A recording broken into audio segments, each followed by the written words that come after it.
Welcome back to the winter meetings in National Harbor, Maryland. Jack Curry and Meredith Morakovitz here, and we're happy to be joined by Damon Oppenheimer, the Vice President of Amateur Scouting domestically for the Yankees.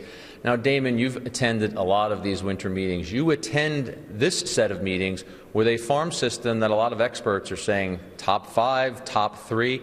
How comfortable are you with the talent and the depth in that system?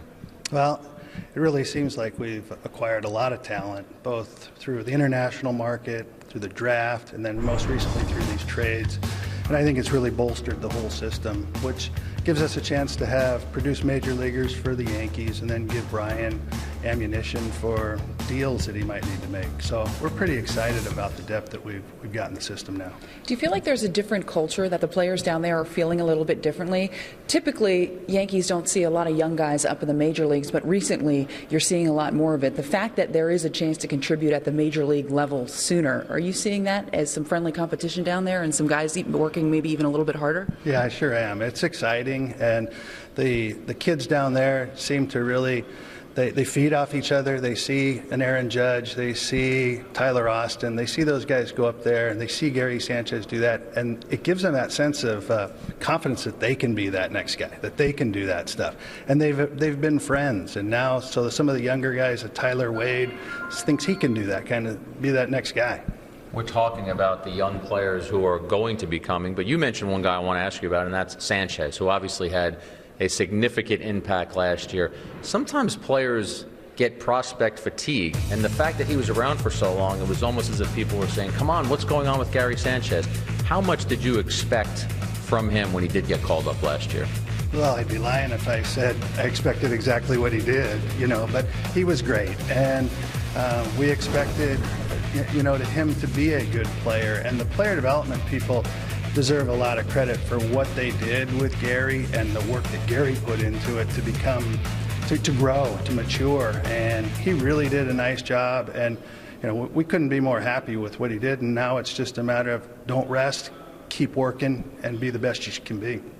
When was the first time that you saw Sanchez, and how different of a player is he now than he was when you first were able to scout him? I saw Gary when he was 16 years old, and he had power, he could throw, he was a little chubby, but he had a special bat, and that was the thing that stood out to when you looked at him was, boy, that's a special bat, that's special power for 16 years old, and the arm was big, so he was impressive, and you just knew that there needed to be maturity. I mean, 16 years old playing professional baseball, sometimes people just don't realize it. That's a young kid.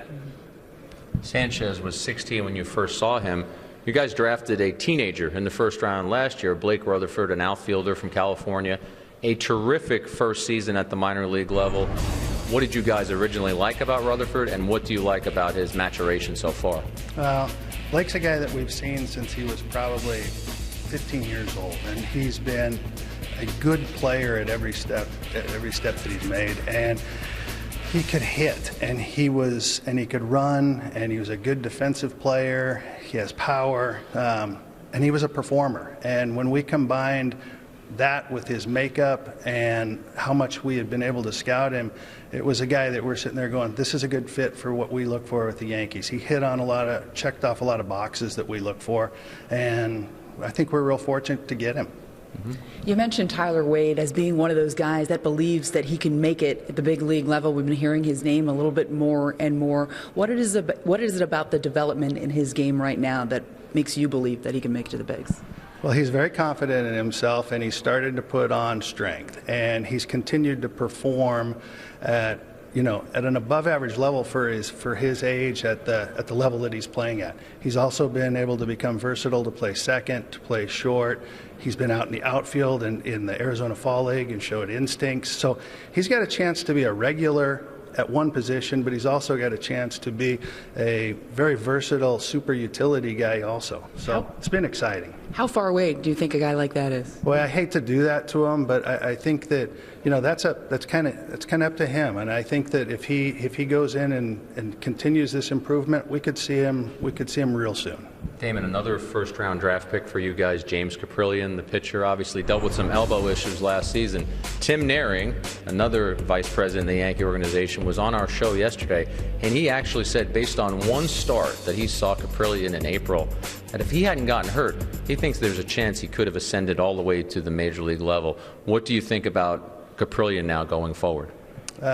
James is the same type of situation as when we looked at Rutherford. It was skills, it was tools, it was makeup, and he's just continued to get better. A lot of times college pitchers, we don't project on their fastball to get better. We kind of see them as what you see is what you get. Not with, and that hasn't been the case with Caprillion. His velocity jumped, his stuff got crisper, his command got better. Everything that, and his makeup is superior. And it's just a matter now of staying healthy, and he could be there pretty quick. With the acquisition of Gleyber Torres, how do you see Jorge Mateo fitting onto all of this? Does he still fit into all of this? I'm sure he fits. He fits somewhere because he's got talent and he's a performer. So those two things along with his athleticism, he's going to contribute. Whether it's with us, that's what we hope. We hope they all do. But Gleyber Torres gives us good competition and gives Mateo something to work at. When you look at the top of the Yankee prospect list, and I know you guys, I'm sure, have your own rankings in your head, a guy like Torres is there, but another player that you guys acquired last year, Clint Frazier. What does the organization like about Frazier? It's the potential for impact. A right-handed power bat, athlete. He's a runner. He can throw. He's got a lot of the stuff that that can become an impact player. So he plays the game hard, and so we'll see. It's just now it's a matter of performing at that upper level and getting over the hump. Before we let you go, Damon, I'm not going to ask you to give up any trade rumors or anything that's been going on in that room. But what has been the funniest thing that has happened in that room that the Yankees all gathered together in with Brian Cashman and the rest of the executives? Anybody crack a good joke or anything hilarious happen up there? Well, if you're going to talk about a guy cracking a good joke, it's always Jim Hendry. And he's just got so many stories that go on from his career in baseball. And there's such a good time where we're serious about dealing with business. And then Jim can make it a little levity to the room, too, that makes it even better. So his stuff is great. It's invaluable to me and what I do, and to Brian and the whole organization. Well, that's terrific to hear. We appreciate Damon spending some time with us.